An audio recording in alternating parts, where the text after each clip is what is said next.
നമസ്തേ കേരള ന്യൂസിലേക്ക് ഏവർക്കും സ്വാഗതം. ആറ്റുകാൽ ഭഗവതി ക്ഷേത്രത്തിലെ പൊങ്കാല മഹോത്സവം 2026 ഫെബ്രുവരി 23 തിങ്കളാഴ്ച വൈകുന്നേരം 5:30 പാടി കാപ്പുകെട്ടി കുടിയിരുത്തുന്നതോടെ ആരംഭിക്കും. മാർച്ച് 3 ചൊവ്വാഴ്ച പൊങ്കാല സമർപ്പണം, താലപ്പൊലി, കുത്തിയോട്ടം, പുറത്തെഴുന്നള്ളിപ്പ് എന്നീ ചടങ്ങുകൾ ഭക്തിനിർഭരമായ അന്തരീക്ഷത്തിൽ നടക്കുന്നു. മാർച്ച് 4 ബുധനാഴ്ച രാത്രി 9:45 കാപ്പഴിച്ച് കുടിയിളക്കുന്നു. രാത്രി 12:45 നടക്കുന്ന കുരുതി ദർപ്പണത്തോടുകൂടി പൊങ്കാല മഹോത്സവം സമാപിക്കുന്നു.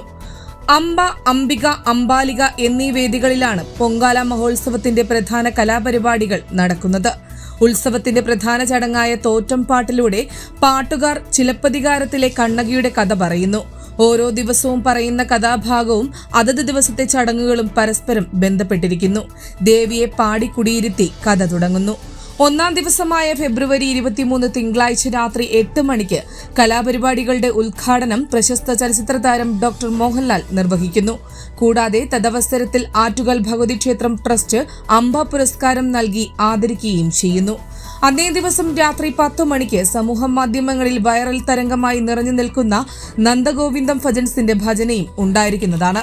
പൊങ്കാല ദിവസം ചന്ദ്രഗ്രഹണമായതിനാൽ താലപ്പൊലി നേർച്ചക്കാർ അന്നേ ദിവസം ഉച്ചയ്ക്ക് 1:30 മണിക്ക് മുമ്പായി ക്ഷേത്രത്തിൽ എത്തിച്ചേരണമെന്ന് ട്രസ്റ്റ് ഭാരവാഹികൾ ഇന്ന് നടന്ന പത്രസമ്മേളനത്തിൽ അറിയിച്ചു.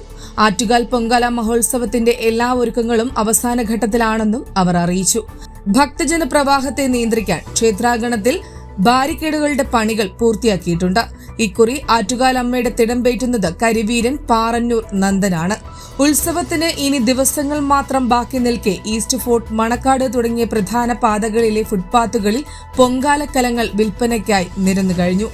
News desk, Thiruvananthapuram.